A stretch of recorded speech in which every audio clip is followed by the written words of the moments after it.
Ça fait débat chez vous, oui, ça fait débat. La question de l'insécurité à l'est de la République démocratique du Congo, mesdames, messieurs, on va revenir sur cette question au cours de cette émission, justement pour évoquer la 77e Assemblée générale des Nations Unies, assemblée à laquelle Félix Tshisekedi s'est exprimé tout en dénonçant le Rwanda. Eh bien, la réplique justement avec le Rwanda, c'est que Kagame semble ignorer les choses ou encore banaliser les faits tout en accusant au même moment l'armée congolaise à soutenir les FDLR qui agressent le Rwanda. Est-ce qu'il faudrait prendre la question au sérieux ou encore comment justement passer à l'étape 2 après toutes ces déclarations? On va justement revenir avec l'état des sièges où un an après, le gouvernement est allé sur terrain pour faire le bilan. Peut-on dire que l'état de siège piétine au regard des faits? On va évoquer également cela sur ce plateau, sans oublier la question des vrais collaborateurs du chef de l'État. Le cas de Villiers Chimanga qui est sous mandat d'arrêt provisoire. Eh bien, la question revient encore. Quel sort réservé à ce fils maison? On va en parler ici sur ce plateau avec des politiques, oui, des politiques, mais aussi analystes. Nous avons M. Christian Chokoro, qui est analyste politique. Nous avons M. Alain Lang, qui est cadre du PPRD. M. Joseph Kitenge, membre de l'UDPS, Fédération de Lubumbashi. Nous avons également M. Bilale Eric, qui est cadre du MLC. Je vous dis bonjour et bienvenue. Merci. Alors si on doit commencer déjà par le commencement, parlant justement de cette 77e Assemblée générale des Nations Unies, où Félix Tshisekedi l'a finalement cité le Rwanda comme agresseur justement de la République démocratique du Congo dans le cas de Bunagana justement. Comment avez-vous jugé ces déclarations?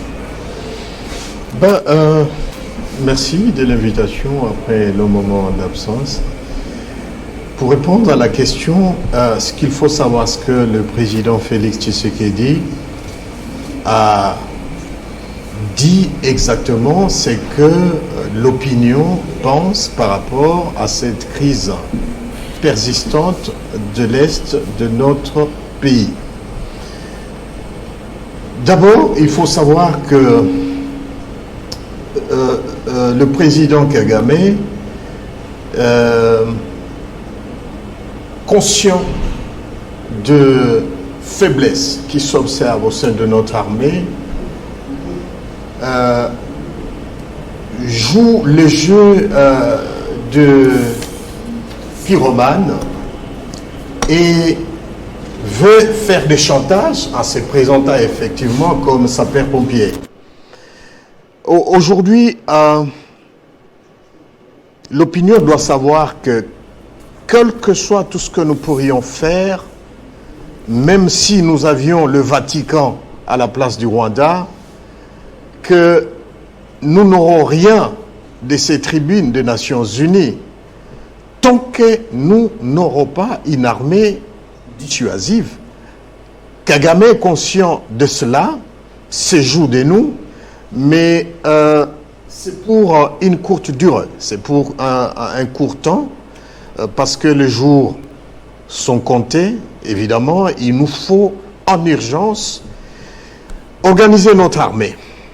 Parce que les Nations Unies, vous pouvez vous en rendre compte vous-même par les contradictions au sein de cette prestigieuse organisation mondiale, jadis, malheureusement, qui a tendance à ne plus à la hauteur des attentes des États membres. La première sortie médiatique, avant évidemment la 77e Assemblée des Nations Unies de Guterres, le secrétaire général, en tout cas, on laissait croire au monde que les Nations Unies n'est plus ces Nations Unies qui ont été créées justement pour régler les problèmes sécuritaires du monde. Et donc, voilà pourquoi il faut de réformes. Il y a des réformes qui s'imposent à cette prestigieuse organisation des Nations Unies parce que, visiblement, ils ont perdu de pédale. Vous n'avez qu'à voir ce qui se passe en Ukraine, et ce qui s'est passé en Libye, ce qui s'est passé en Irak, et ça laisse à désirer. On pense que la réforme de cette organisation s'impose parce que on a tendance à avoir des États rebelles face à cette organisation et en face d'une organisation qui est incapable de faire revenir ces États à l'ordre. Donc nous pensons que les Nations Unies doivent être réformées. Aujourd'hui, justement, si on devrait s'atteler, M. Kitenge, à ce que Félix Tshisekedi a dit, la République des Kagame, comme M. Chukwu l'a dit, semble prouver à ce jour que la RDC ne devra compter que sur elle-même. Et aujourd'hui, si la RDC, justement, doit compter sur elle-même, que faire de l'armée ougandaise? Que faire du Burundi au regard même de ce qu'a déclaré Guterres pour dire que à Bunagana, les ADF sont plus armés que les Nations Unies?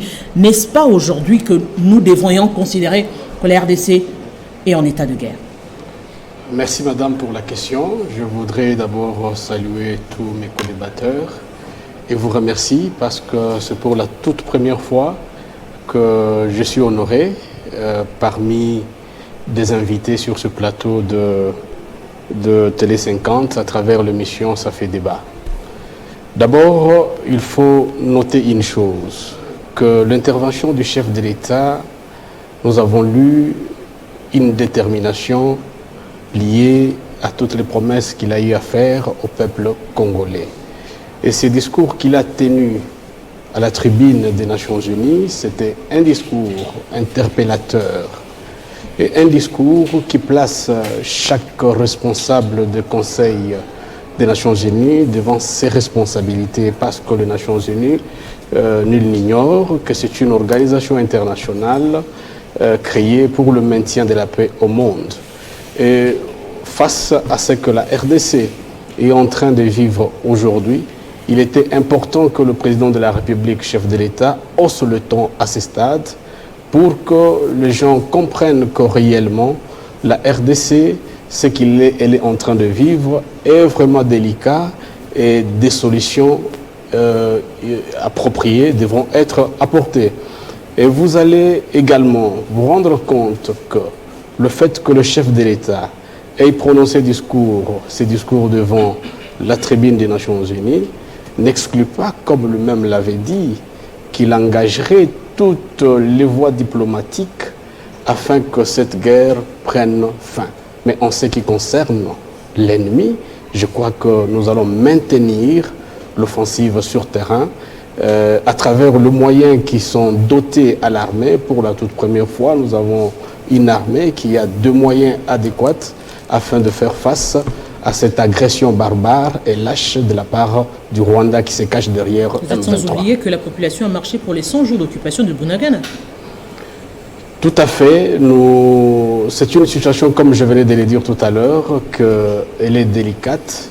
Voilà pourquoi le président de la République reste déterminé que jamais afin que la sécurité, comme il avait promis au peuple congolais, revienne à cette partie de l'Est de notre pays. Monsieur Aling, au-delà de discours, quelle devrait être concrètement, actuellement, la réaction de la République démocratique du Congo vis-à-vis du Rwanda? Merci madame d'abord pour l'invitation.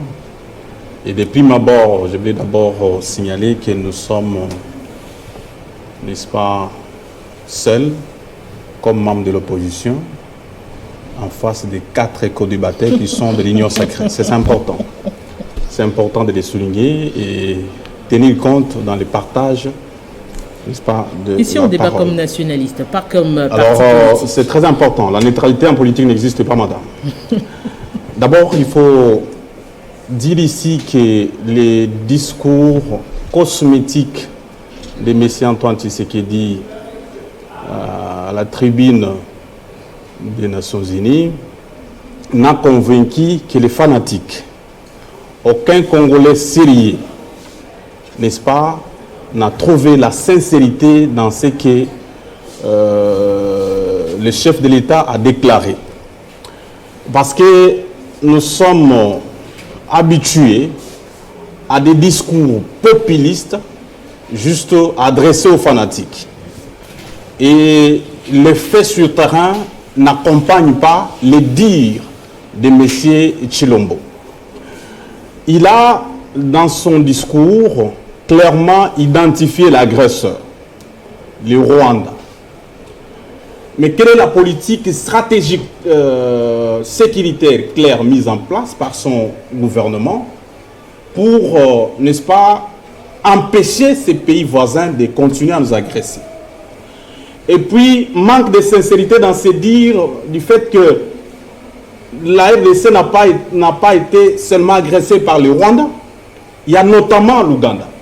Récemment, James Kabarebe, un officier rwandais, a dit qu'on nous indexait, nous les Rwandais, comme les déstabilisateurs de ce pays, par le M23. Mais tout le monde oublie que Sultan Makenga, qui est le patron du M23, loge en Ouganda. C'est une réalité. Et maintenant, dans les faits, en dehors de ces discours populistes, dans les faits, tout le monde sait que l'amour, l'IDPS et le Rwanda, et tous ces pays-là qui nous agressent, c'est un amour qui date de longtemps. Et dans les faits, aujourd'hui, il est vraiment irrationnel de croire que la question d'insécurité à l'est du pays serait totalement, n'est-ce pas, résolue avec les pouvoirs tshisekidistes. Ça, c'est faux. Ça, il faut être naïf. Parce que, madame, tout le monde le sait, qu'après ces discours-là, dans les réseaux sociaux, ce sont des photos entre épouses qui circulent. Après, la rencontre, n'est-ce pas, à la va-vite du Rwanda et de la RDC représentée par les chefs d'État de ces pays respectifs, n'est-ce pas, par l'entremise de la France. Mais à l'issue de cette rencontre, qu'est-ce qu'il y a eu comme déclaration que la population congolaise peut dire aujourd'hui, que suite à la déclaration du discours de M. Tshilombo, que la population de l'Est peut, n'est-ce pas, souffler un ouf de soulagement pour dire que la solution viendrait partant de ces déplacements, n'est-ce pas, dans le pays de Biden. Et donc, madame, il faut qu'on soit réaliste. Quand vous lisez la Constitution en son article 16, il est clairement dit que c'est de la responsabilité de l'État de pouvoir sécuriser sa population et non de la responsabilité des pays étrangers. Ce n'est pas l'ONU et non plus le Rwanda qui viendra nous sécuriser. Mais c'est à M. Tshisekedi et son gouvernement de pouvoir mettre en place une politique adéquate par rapport à la sécurité de la population pour que, n'est-ce pas, notre pays soit sécurisé. Alors, aujourd'hui, lorsqu'on dit qu'il faut aller tendre la main vers les Nations Unies, mais dans un passé récent, le secrétaire général de cette institution internationale a dit clairement que la MONUSCO n'est pas en mesure de pouvoir, n'est-ce pas, bouter dehors les M23. Parce que, selon elle, les M23 disposent des armes sophistiquées, n'est-ce pas, que les Nations Unies n'ont pas. Et nous comprenons que la complicité de la communauté internationale est totalement établie. Et donc, il faut qu'il y ait à la tête de ces pays un leadership fort. Un leadership fort, qui sait dire non à ces complots-là contre les pays de Lumumba et pour que ces plans de balkanisation ne puissent pas aboutir. Et donc, madame, nous, en tant que population congolaise, aujourd'hui, nous attendions des actes forts de M. Tshisekedi et non des discours populistes.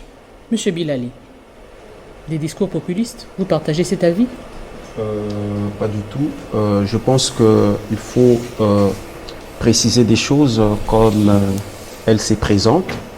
Tout d'abord, le discours du président de la République à l'ONU est un discours du point de vue de la politique internationale appliquée qui vient en fait renforcer la dignité de tout un peuple. Parce que vous allez vous rappeler que ce discours vient tout d'abord dire à l'opinion internationale, contrairement à ce qui s'est dit, ce qui se passe réellement en République démocratique du Congo à l'est du pays. Parce qu'avant ces discours, vous avez suivi les déclarations du secrétaire général de l'ONU qui ont semblé donner un tonus à la Libye éternelle du Rwanda, de la présence supposée et sempiternelle des FDLR à l'est de la RDC qui justifieraient son agression permanente de notre territoire. Ce discours est un discours qui vient en fait fragiliser ce qu'on appelle cet alibi. Et c'est un discours qui remet chacun à sa place. Le chef de l'État a dit bien des choses avec détermination et fermeté.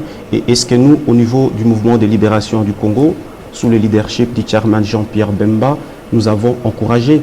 Mais cependant, sur le terrain, nous pensons que le travail doit s'accélérer, notamment en ce qui concerne le retrait de la MONUSCO.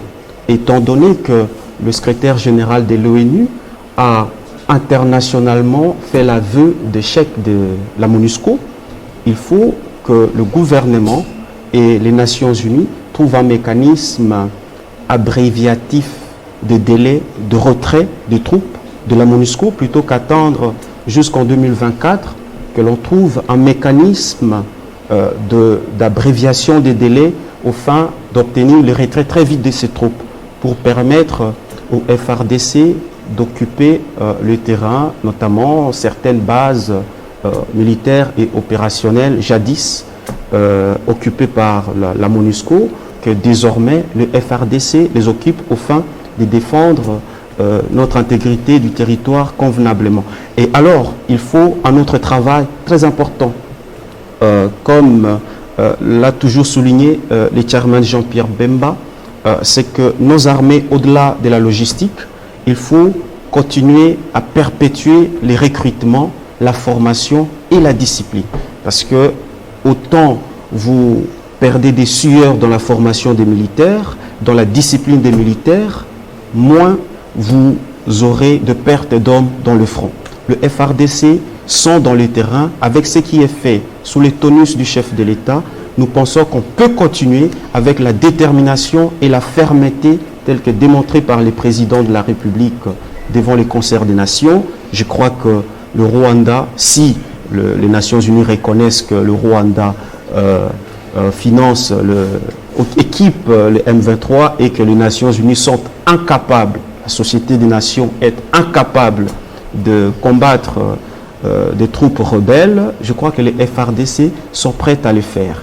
Et au-delà de toutes les options sur table, comme peut le dire le président de la République, l'option militaire reste aussi une priorité pour les FARDC. Et je crois que les jours sont comptés pour les M23, comme l'a dit mon co-débatteur, et il faut croire au FARDC. Quand Félix Tshisekedi accuse le Rwanda réplique justement en accusant aussi la République démocratique du Congo. N'est-ce pas une manière claire de dire à la RDC, autant vous plaignez, on peut également se plaindre comme vous, et autant vous pouvez vous défendre, on peut aussi se défendre comme vous prétendez le faire.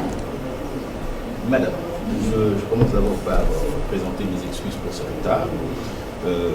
Avant de répondre à votre question, je voudrais rassurer notre compatriote Alain Aling.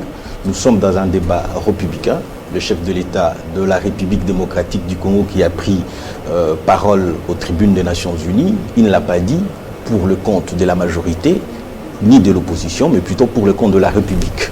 Et l'analyse que nous faisons ici porte à expliquer à l'opinion notre entendement par rapport à ces discours-là. Je ne pense pas qu'ici nous soyons pour faire le chapelle de mauvaises intentions ou carrément donner l'impression que l'opposition n'a pas suivi ou que l'opposition, se retrouvant ici seule, ne défendrait pas valablement, selon ces mots, la République. Je voudrais ici interpeller mon compatriote parce qu'il a relevé une disposition de la Constitution. Il a dit l'article 16 voudrait que la République, l'État, le gouvernement qui aujourd'hui est incarné par le président de la République, celui qui donne l'impulsion de l'action gouvernementale, a l'obligation de sécuriser la population. Je rappelle encore que l'article 217 de cette Constitution dit que la République peut céder une portion de sa souveraineté aux organisations internationales, en l'occurrence la charte que nous avons signée, c'est-à-dire la charte des Nations Unies, et en matière de sécurité, puisqu'il s'agit de la souveraineté d'un élément qui porte sur la souveraineté des États, c'est-à-dire que cette sécurité peut être organisée par l'Organisation des Nations Unies telle que nous le sommes. J'en viens à ce que vous avez posé comme question. Vous avez posé la question de savoir si le Rwanda n'était pas dans une situation telle qu'il pouvait aussi se prévaloir des instruments internationaux pour éventuellement prétendre qu'il serait agressé ou qu'il se sentirait menacé par la présence des FDLR sur le sol de la République démocratique du Congo.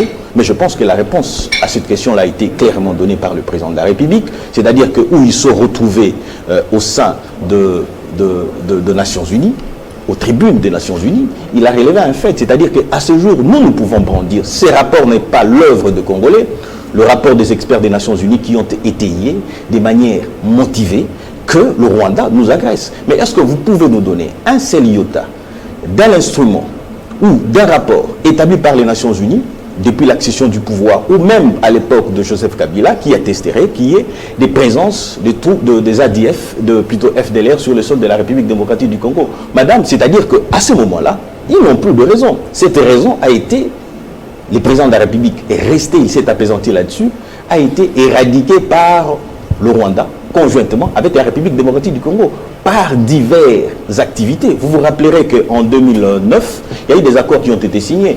La présence militaire sur le sol de la République démocratique du Congo a été justifiée dans ce sens-là. Militaire du Rwanda sur le sol de la République démocratique du Congo a été justifié dans ce sens-là. Mieux encore, les services de renseignement rwandais se sont retrouvés travailler ici dans ces buts-là, c'est-à-dire de dénicher où était cette présence-là et éventuellement. Il a dit aujourd'hui c'est un faux prétexte qui, en soi, n'existe que dans les têtes de Rwandais et des Kagame principalement. Pourquoi? Parce que Kagame veut avoir un prétexte. Nous devrions, comment dire, par rapport à ces discours, nous délecter un peu de nos appartenances politiques, de voir l'enjeu. L'enjeu ici, c'est Guterres. Guterres vous tient un discours qui démontre à suffisance que la mission, c'est-à-dire que l'ONU, en République démocratique du Congo, a échoué dans sa mission du maintien de la paix et de la sécurité dans le monde. Est-ce qu'il fallait que Guterres le dise pour qu'on arrive aujourd'hui à le dire? Parce que la population l'a réclamé, la population a marché, pendant que la population demandait même le départ de la MONUSCO. C'est l'État congolais qui demandait à ce que la population puisse se calmer, de régler la situation calme. Mais aujourd'hui, cette déclaration de Guterres, d'ailleurs, qui semblerait très, très dangereuse, parce que quand Guterres accepte aujourd'hui que les M23 sont plus armés que les Nations Unies, et si on sous-entendait que c'est le Rwanda qui armerait les M23, donc à ce jour on peut dire que le Rwanda est surarmé que la République démocratique du Congo, qui plus est surarmé que les Nations Unies. Je ne pense pas. Je prendrai la question autrement. C'est-à-dire que moi, j'évoquerai la question de la complicité. Parce qu'il faut savoir une chose, la mission la plus importante des Nations Unies en République démocratique, plutôt dans le monde, c'est en République démocratique du Congo, et ça nous coûte énormément d'argent. C'est les contribuables congolais qui payent tout ça. Ça, il faut qu'on se le dise. Ok? Ça, c'est d'abord un premier élément. C'est-à-dire qu'aujourd'hui, le M23 n'est pas un État, n'est pas une organisation sérieusement reconnue dans le monde. C'est un mouvement terroriste qui est soutenu par le Rwanda. Vous voulez me dire que les Nations Unies, donc toutes les nations du monde réunies au sein de l'ONU, et parmi ces nations, il y a des producteurs d'armes, okay, ils sont incapables de pouvoir mettre fin à cette situation avec le M23. Mais c'est un aveu de chèque qui démontre à suffisance ce que le président de la République a relevé ici, la complicité de certains membres des Nations Unies. Il faut faire très attention par rapport à la sortie médiatique. Vous savez, lorsque le président de la République rédige son discours, tous les présidents du monde d'ailleurs, quand ils doivent se retrouver aux Nations Unies, ils envoient une copie de ces discours-là au bureau des Nations Unies, qui va siéger lors de cette rencontre-là. Ils ont la latitude de lire.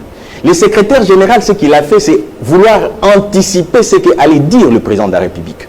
Okay, parce qu'il avait lu, il avait compris le contenu, il a été même en difficulté. Ce n'est pas Tshisekedi qui a dit que le Rwanda, au fait, qui a attesté par le rapport des Nations Unies, que le Rwanda nous attaquait. C'est pression après, parce que le rapport est venu quand? Le rapport est venu lorsqu'il y a eu cette marche de la population qui demandait coûte que les Nations Unies quittent la République démocratique du Congo, parce qu'il n'y avait rien. C'est sous cette pression-là que sortit finalement ce rapport des Nations Unies. Mais madame, ça va de soi. Et le président de la République l'a encore dit.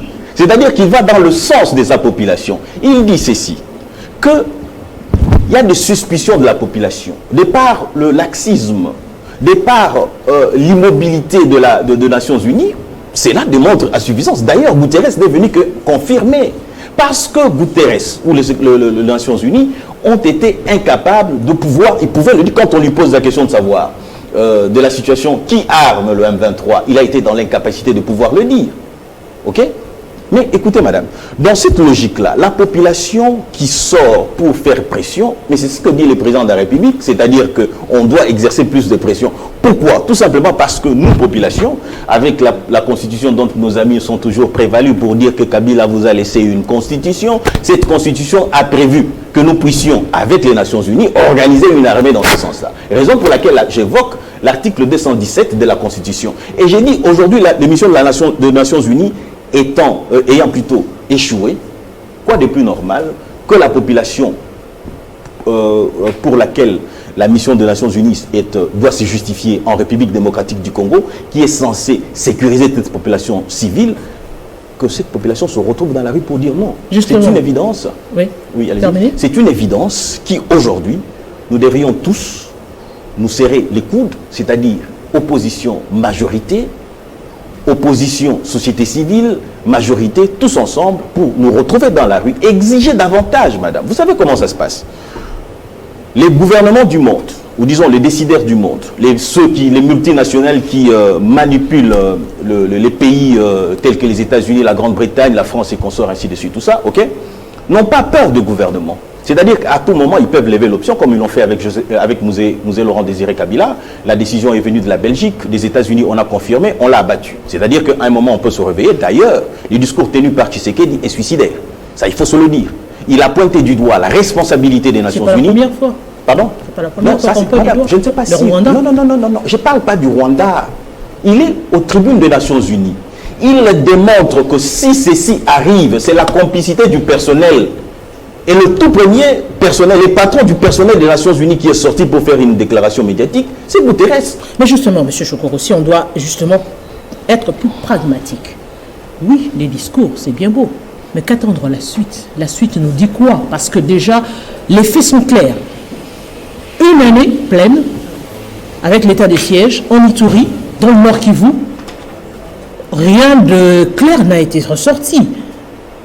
Le chef du gouvernement est descendu sur place. Quelles sont les mesures qui doivent être prises à ce jour pour que la population sente réellement qu'il y a un changement, sente réellement qu'il y a une armée qui est là pour protéger la population, sente réellement qu'il y a une ferme détermination du gouvernement à éradiquer le M23 de l'Est de la République démocratique du Congo, de Bunagana qui est occupé pendant plus de 100 jours. On n'en parle presque plus d'ailleurs avec les politiques. Merci pour la question, mais avant de répondre à votre question, je salue ici la position du gouvernement belge par l'entremise du Premier ministre Alexandre Croo qui soutient que la MONUSCO, cette force, j'assume bien mes mots, touriste ici en RDC, une force inutile,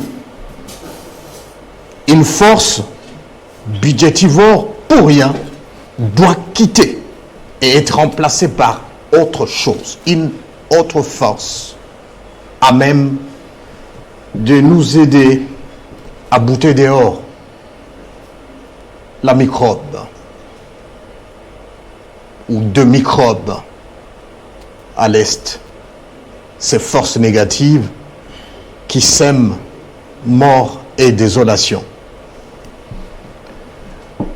Pour répondre à votre question, il faut d'abord nous plonger dans un rappel historique pour essayer de situer ces mots qui rongent notre armée,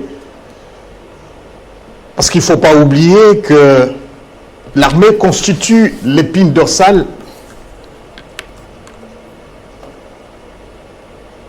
pour la sécurité d'une nation ou pour le bien-être des populations. Ce n'est pas pour rien qu'il a la mission régalienne de protéger la population et des biens, et aussi les frontières de la République. Notre armée, depuis la Deuxième République, connaît un problème d'être utilisée comme instrument de celui qui est au pouvoir pour s'y maintenir. Et cela a fait que l'armée cesse d'être républicaine, mais une armée au service d'un pouvoir ou au service d'un individu. Si j'avais le temps, on allait passer vraiment dans tous les détails sur ce point. Malheureusement, on n'a pas le temps. Je saute. Deuxième problématique, c'est que l'armée a longtemps été utilisée depuis la Deuxième République comme un instrument d'enrichissement illicite par ceux qui dirigent cette armée. Et troisièmement, c'est le manque de moyens de la politique pour pouvoir aider à cette armée de s'acquitter de ses obligations constitutionnelles. Manque de moyens ou manque de volonté politique? Parce que les moyens, il y en a. Les deux, s'il vous plaît. Le moyen, même le peu de moyens qu'il y a. Si vous demandez à ces militaires qui est au front, il vous dira qu'il ne voit rien. Alors qu'il sait que l'argent sort. Il y a un problème. Et on fait des comptes, cette question de brassage, où on prend un diplômé ou quelqu'un qui n'a jamais été au secondaire, du coup on le bombarde général parce que on se rend à Canossa. Vous savez ce que c'est se rendre à Canossa? Parce que sur le front militaire on a échoué, ben on nous dit écoutez, négocions, et au finish on demande à ce que ces gens qui ont tué nos mères, nos pères, nos enfants, nos petits frères, comme prime à cette guerre, parce qu'on n'a pas réussi à les anéantir, on accepte de le mettre dans l'armée. Et ça, c'est à l'actif de mon frère Alain. Il ne faut pas parler ici comme si cette guerre commence avec Félix Tshisekedi. Ça demande une responsabilité collective. Ce sont des faits historiques qui épinglent effectivement ces microbes qui rongent notre armée. Et on ne peut pas chercher la solution si on ne résout pas ces problèmes. Ces problèmes doivent être résolus. Et tout de suite, si nous voulons un résultat contraire à ce que nous avons sur terrain des opérations. Monsieur Alang, vous aussi, permettez, madame, permettez aussi, c'est cette complicité des officiers, des hauts officiers, qui sont censés motiver nos troupes sur terrain, mais qui jouent le jeu de l'ennemi. J'en appelle au président de la République. La République ne peut pas continuer à vivre l'humiliation à cause de 2, 3 têtes ou 10 têtes de généraux. Il faut avoir le courage en main et mettre au état de nuire ces généraux, qui qu'ils soient 3 étoiles, 4 étoiles, ils doivent être boutés dehors parce que toute une nation est humiliée à cause de ces énergumènes. En tout cas, j'assume mes mots. Je suis révolté.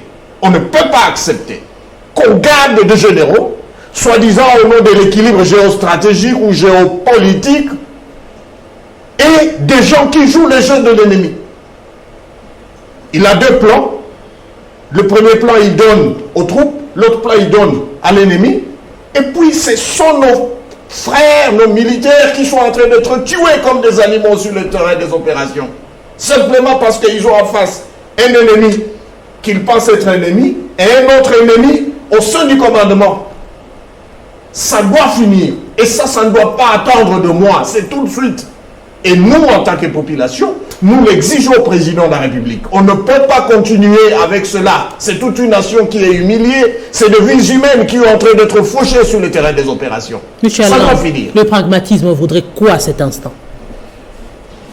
Le pragmatisme d'un management voudrait assez que l'homme politique congolais quitte cette phase des discours pour passer aux actes concrets.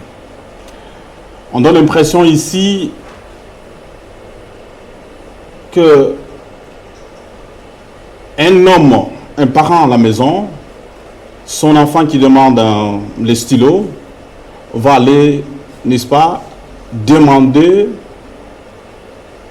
à son voisin pour venir résoudre le problème de son fils. Et ça, en langage clair, sans avoir l'intention de vexer quelqu'un, c'est de l'irresponsabilité. Et dans un pays moderne, où l'homme politique est activé par la motivation des services à nation, M. Chilombo devrait démissionner. Non, en 2011, cher ami, Écoutez, en 2011, Vital Kamerhe vous a rappelé cette irresponsabilité. Vous avez accepté que l'armée rwandaise entre sur notre territoire. Et Vital Kamerhe a démissionné. Mais c'est Christian. Et vous parlez de l'irresponsabilité ici. Vous n'êtes pas pris sur soyez responsable. Non, soyez responsable. Il faut pas rapporter des conneries qui est membre de l'IDP. Non, je vous rappelle. Ça reste, Monsieur Christian, ça reste son point de vue. Il y aura des réactions juste après. Je vous informe que nous avons une armée républicaine compétente à bouter dehors ces milices du M23. Mais il est question seulement d'organisation et de la planification de l'action du gouvernement. Oui, depuis 2013, vous avez organisé l'armée. Et vous avez vu que même M. Antoine Félix Tshisekedi l'a reconnu dans le Congo en face, que les M23 étaient boutés dehors, n'est-ce pas, par le gouvernement de Joseph Kabila Kabange, ancien président de la République. Et donc, ne soyez pas motivés par les sentiments de militantisme et vous perdez la raison facilement.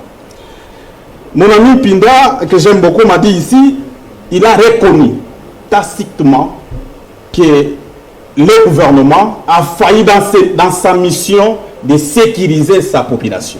Et aujourd'hui, les discours du chef de l'État justifient cette demande de l'aide du voisin pour résoudre le problème de la maison, lorsque les parents n'est pas en mesure de pouvoir, n'est-ce pas, prendre ses responsabilités. C'est révoltant.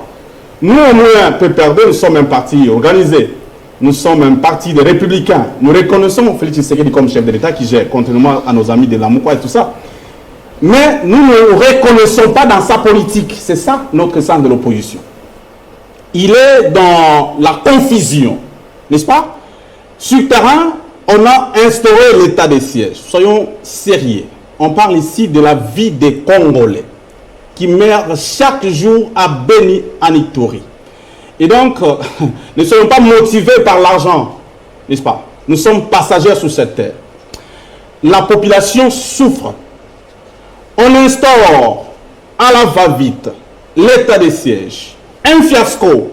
On n'arrive pas à s'assumer, n'est-ce pas, pour, n'est-ce pas, reconnaître qu'on a échoué et chercher à changer la stratégie par rapport à l'opération militaire à l'Est. On a maintenu cet état de siège jusqu'à aujourd'hui. Un fiasco.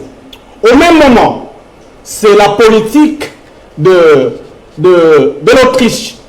La journée, personne n'a suivi les accords signés entre l'Ouganda et l'ADC, mais le matin, nous avons été informés par la population, par la vigilance de la population, la présence des militaires ougandais. Et on va nous inventer cette théorie de mutualisation des forces. L'armée ougandaise et l'armée congolaise. La suite, c'est quoi? Un fiasco, soyons honnêtes. Après, on va inviter les militaires, n'est-ce pas, des États de la communauté de l'Afrique de l'Est. Ils sont ici. La suite, c'est quoi? Un fiasco. Bounagan est toujours occupé par les rebelles du M23.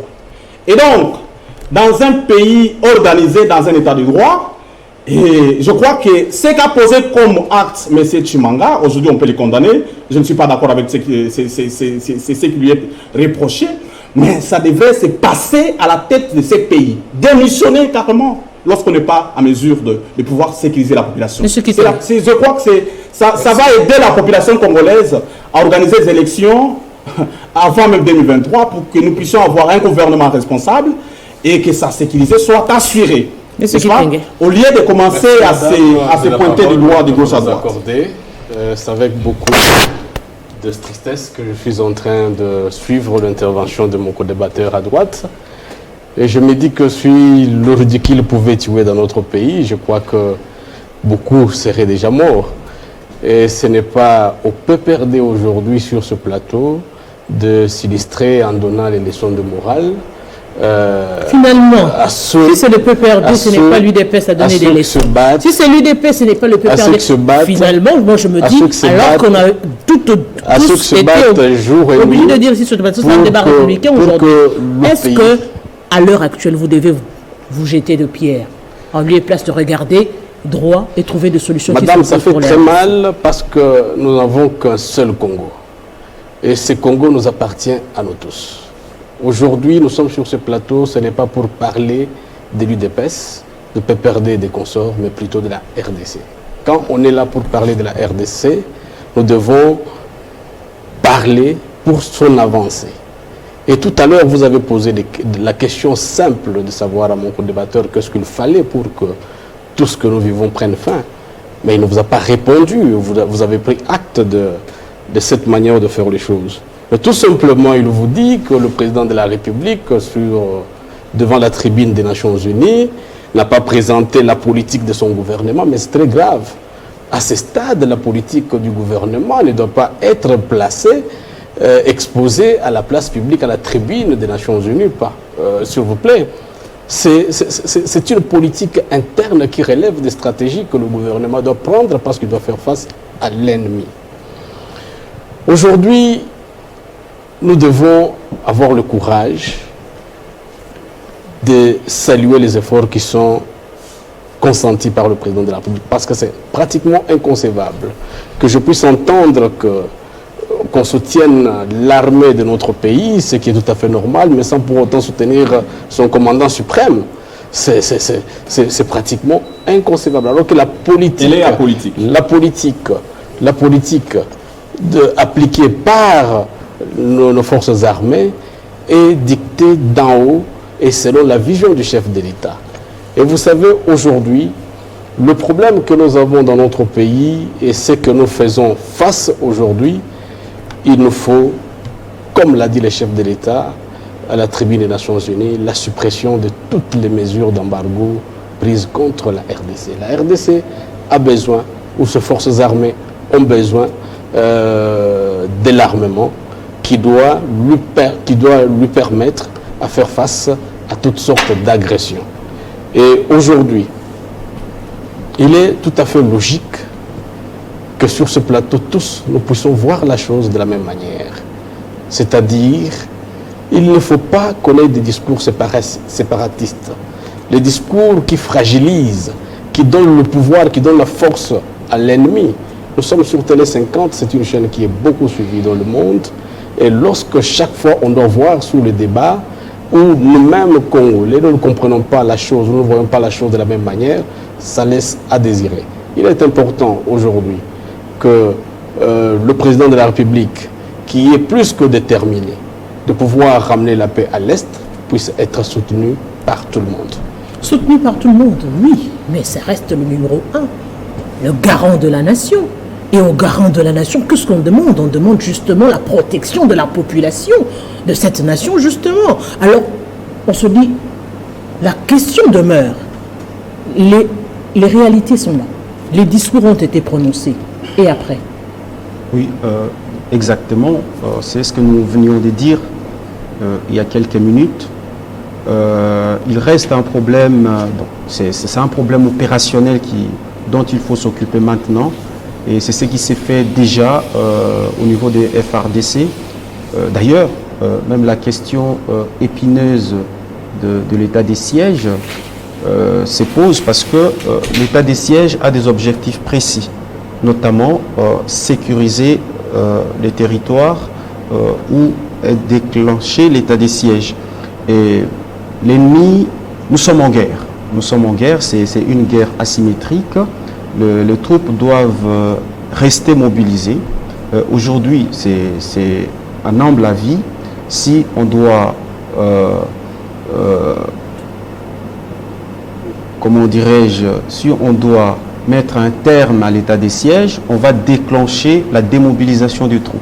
Parce que les territoires où sévit les atrocités et où est déclenché l'état des sièges, ce sont des territoires en alerte. Et nous devons renforcer. Ça n'a pas empêché de voir les populations mourir pendant toute cette année, nous sommes dans malgré cette mobilisation. Nous sommes dans une situation compliquée. Il y a beaucoup d'implications dans cette affaire. Il y a l'internationalisation de cette situation. Et vous le savez bien que nous sommes dans un état où les forces armées sont sous embargo. Ça n'a pas empêché l'occupation de Bunagana pendant 3 mois, l'état de siège, pas du tout. Écoutez, je crois aussi que la question de Bunagana ne doit pas être traitée avec beaucoup de sensibilité et de légèreté parce que c'est aussi une question stratégique. Parce que Si les Monsieur Bounagana FRDC... sous occupation pendant 3 mois, c'est stratégique. Non, ben écoutez, Une stratégie en faveur de qui finalement? J'ai dit, c'est aussi une question stratégique. Pourquoi? Parce que Bounagana, c'est une ville à habiter.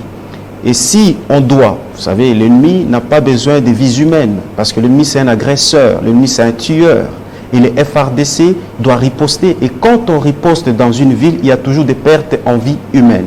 Et je crois que c'est aussi stratégique de voir, parce qu'on ne peut pas dévoiler tout, les hauts commandements militaires. Quand on agresse les Ituri, on n'est pas qu'on tue la population congolaise. Écoutez, et quand on occupe Bounagana, on réorganise Bounagana. C'est devenu une ville organisée, où les taxes sont payées, où ceci ont été fait. Écoutez, je crois que c'est un travail militaire qu'il faut faire sur le terrain.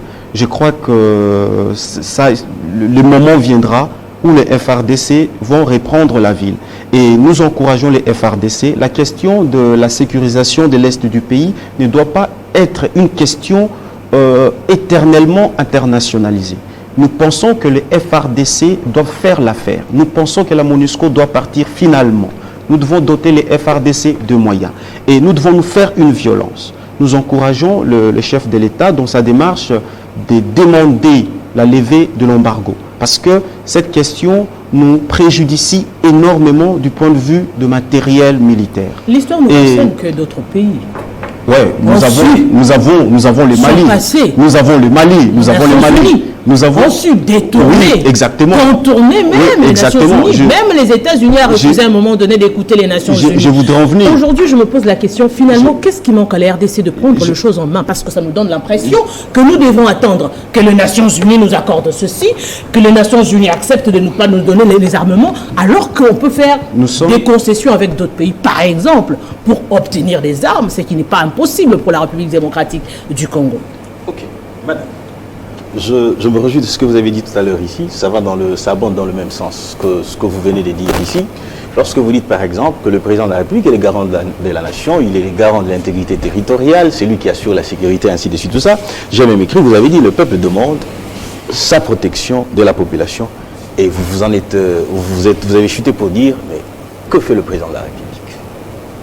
Avant d'y répondre, je prends une illustration qui a été dite tout à l'heure ici, par mon estimé confrère, mon estimé compatriote, Alain Alenc. Il a dit ceci, qu'il est inconcevable pour un père, lorsque son fils lui demande un stylo, qu'il recourt au voisin pour éventuellement chercher ces stylos-là. Ça serait de la lâcheté, de l'incompétence, tout ce qu'il a voulu développer là-dessus. Mais je voudrais tout simplement dire, si le papa est lié au voisin, prenons par exemple, il avait un contrat de travail et qui doit être rémunéré de l'autre côté là-bas pour éventuellement avoir de quoi acheter un stylo, il y va.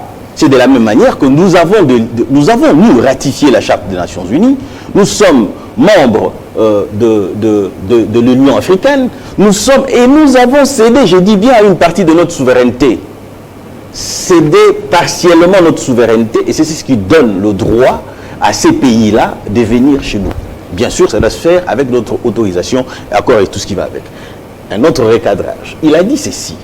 Il a dit en 2023, lorsque le M23 occupait Bounagana, nous les avons, il dit, nous avons débouté.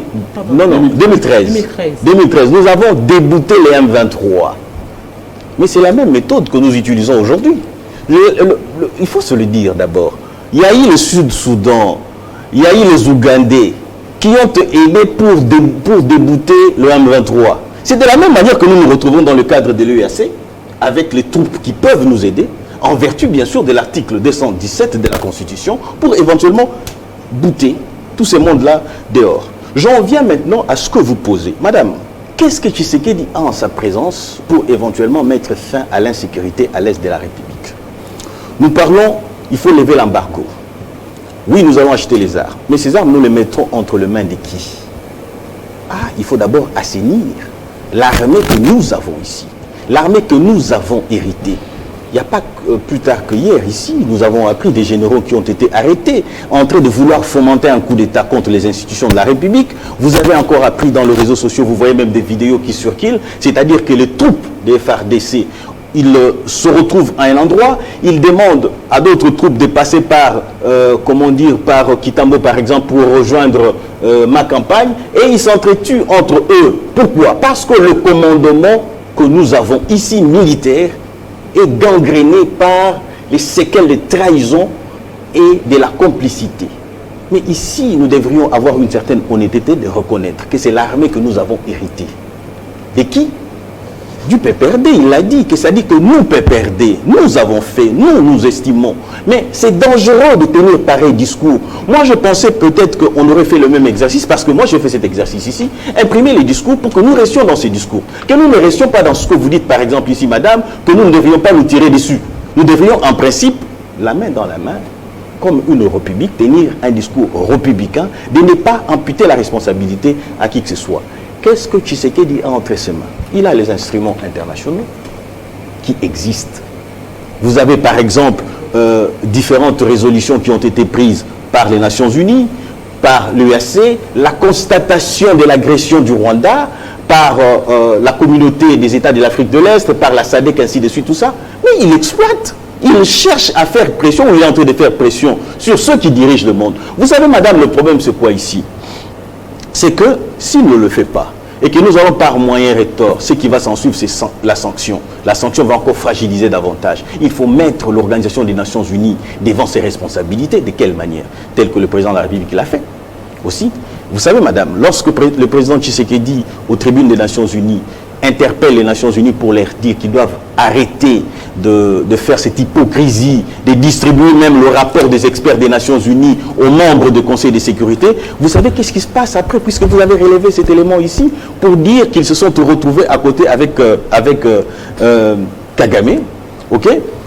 Tshisekedi, Kagame et Macron, mais tout simplement parce que Macron est le président en exercice du Conseil de sécurité. C'est-à-dire que la demande a été posée, et maintenant, on est en train d'exécuter petit à petit, comme on dit. C'est-à-dire qu'on se retrouve dans une situation où nous avons été entendus. Mais cela ne suffit pas. Moi, personnellement, individuellement, ma responsabilité engagée, je ne fais pas confiance aux Nations Unies. Je l'ai toujours dit. Qu'à ce jour, d'ailleurs, madame, les dangers, c'est que c'est multipolaire du monde. C'est l'explosion du monde monopolaire qui existait dans le temps, qui est une occasion de pouvoir, mais pas, pourquoi pas aller vers la Russie par exemple, qui est en train d'initier un nouvel ordre mondial. Donc ce qui démontre à suffisance que nous, en tant que tels, nous en tant que Congolais, nous devons nous assumer. Mais comment y arriver? Pourquoi on n'y arrive pas encore?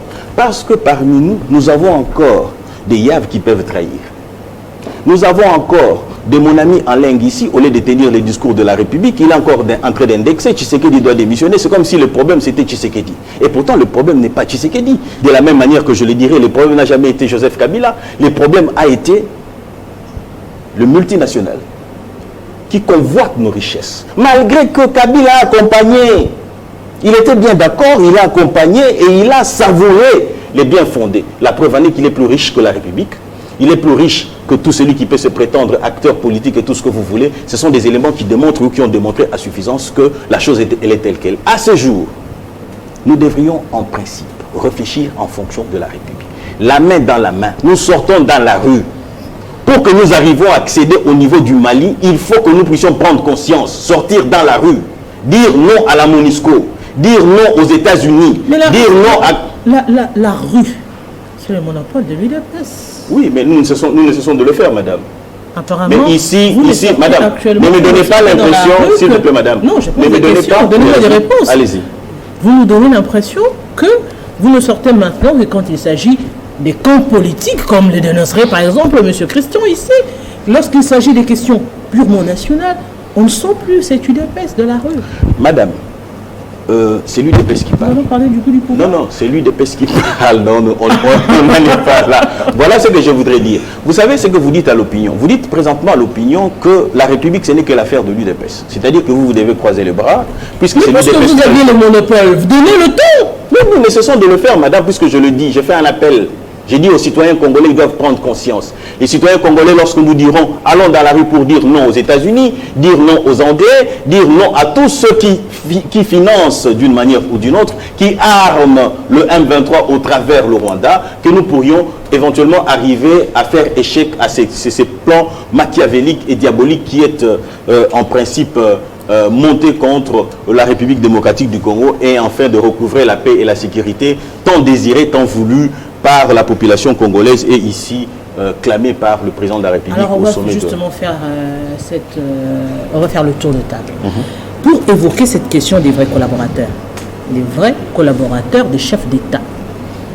Le cas échéant, on revient encore avec le cas Didier Chimanga où même au sein de l'Union sacrée, les avis sont partagés. On se dit finalement avec cette histoire des vidéos qui circulaient actuellement sous mandat d'arrêt provisoire, on se dit est-ce que les chefs d'État ont des vrais collaborateurs ou c'est tout simplement des gens qui viennent s'enrichir autour des chefs d'État au nom de la politique? Monsieur Christian. Madame, le mal reste mal. Il est évident aujourd'hui qu'au sein de l'entourage du président de la République, il y a des gens qui ne l'aiment pas. Des gens qui ne marchent pas avec sa vision, mais qui marchent avec lui juste parce qu'on cherche l'argent. Et c'est là le danger. Je soutiens, j'ai toujours soutenu le président de la République, mais les soutenir aussi, c'est dire ce qui ne va pas. On ne peut pas maintenir un casting qui fait honte au chef lui-même et à la République. Et moi, je pense que le chef doit agir. Parce que quand votre entourage ne fait plus votre honneur, il faut les balayer. Balayer comment? Du moment où l'on sait, par exemple, que le conseiller du chef de l'État, on parlerait ici du cas de Didier Chimanga, on a vu le cas Vital Kamerhe où on a fait confiance à la justice, arrêté, puis libéré, puis blanchi même. Il y a les cas sont légion. Aujourd'hui, on se dit, finalement, ça reste des coups de théâtre ou bien on devrait carrément faire confiance à la justice congolaise dans pareille situation. Madame, vous savez, j'ai dit que c'était trop fort lorsque vous dites blanchi d'ailleurs. Je voudrais que nous puissions revenir sur terre. Pendant la tournée, ils ont été blanchis. Non, madame. Vous êtes comme qu'on dit, chez nous on dit, vous êtes je me base sur Kamuna Kamba. Chez nous on dit, non. Vous êtes chez nous on dit Kamuna Kamba. Ça veut dire que au moni au lobby. Ok? Oui. Avez-vous lu le jugement acquittant Vital Kamerhe? L'avez-vous seulement lu? Merci beaucoup de votre honnêteté. Voilà ce qui est dit. Que Vital Kamerhe est acquitté pour insuffisance de preuves.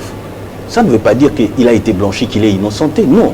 Et encore, madame, le parquet, près la cour de cassation, a initié, plutôt le parquet, près le tribunal de grande instance, a initié une action en pouvoir en cassation. La décision rendue, on va en pouvoir en cassation pour casser ces jugements-là. La réalité ici, c'est quoi? C'est ça la beauté d'un état de droit. Dans un état de droit, c'est la procédure. Dans un état de droit, ce sont les règles qui doivent être appliquées. Dans un état de droit, c'est la loi qui prime. Donc, la lecture que vous faites n'est pas fondée. Et le temps nous donnera raison. Le temps, c'est le coq à l'âne. Messieurs, je voudrais qu'on vienne sur ces débats. Je crois qu'il est à côté, mais je suis désolé.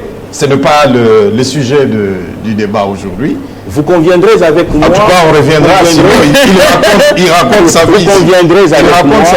Vous conviendrez avec moi qu'il n'a rien dit. Il a dit je fais du coq à l'âne sans toutefois les démontrer. Et pourtant, moi, je vous ai dit qu'il y a un jugement qui existe. S'il vous plaît, soyez tolérants.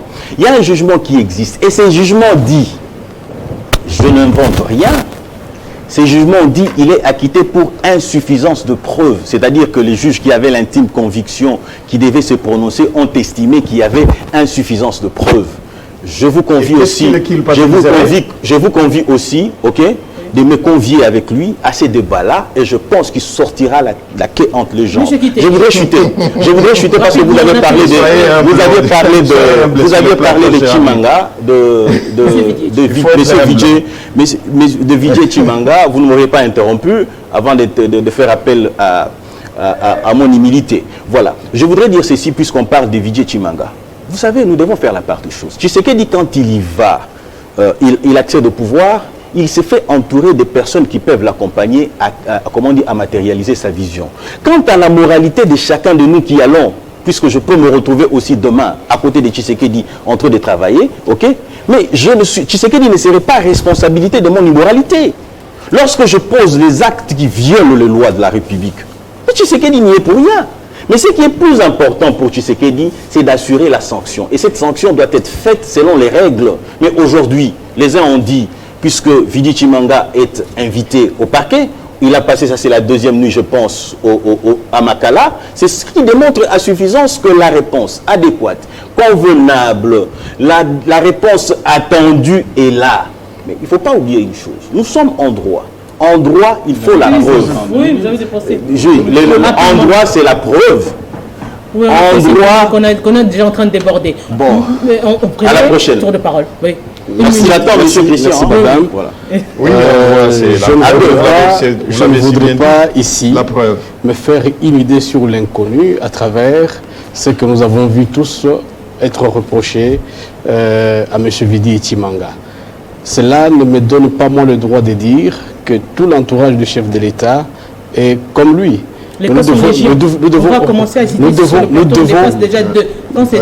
devons reconnaître que dans un camp, il peut y avoir de mauvais et aussi y avoir de bons. Mais les mauvais ne doivent pas quand même dépasser. L'exemple que la justice de notre pays, sous Fachi donne, nous donne également le droit, si nous avons de preuves envers ceux que vous voulez citer, faites-les comme les autres, ils seront interpellés par la justice. Monsieur Alain. Madame, vous savez, je vais citer ici un auteur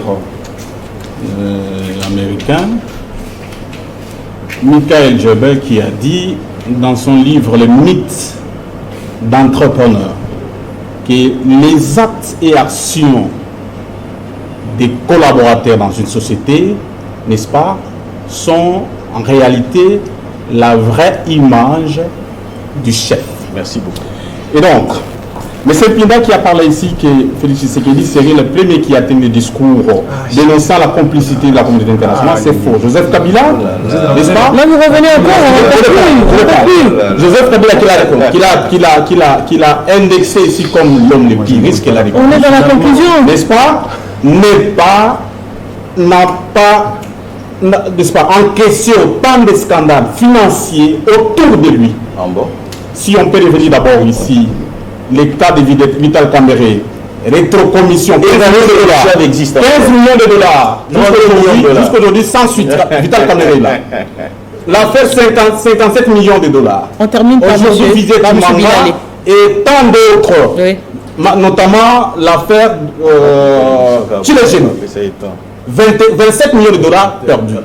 Et donc les scandales financiers sont légion, madame. Oui. Ça traduit réellement l'image de celui qui gère l'Union sacrée. Monsieur Bilali, on termine avec vous. Sans pour autant s'ériger en juge de certains comportements des uns et des autres, nous pensons que la justice doit faire son travail et que la moralité doit battre sa plaie en politique. Donc la justice doit faire son travail. Et moi je vous dis que les responsabilités soient établies et que les coupables purgent leur peine convenablement et conformément à la loi. Et moi je vous dis merci monsieur Bilalé. Eric, merci à vous, monsieur Christian Choukourou, merci également à vous, monsieur Pinda, monsieur Kitenge et monsieur Alain. Il reste pour le moment présumé. Justement, donc il a été arrêté, on attendra ce que décidera la justice congolaise. Je vous dis merci d'avoir été de nôtres et à vous, même téléspectateurs, dans l'espoir que la paix puisse revenir sur le sol congolais en entièreté. Nous vous disons très bonne suite de programme sur Télé 5.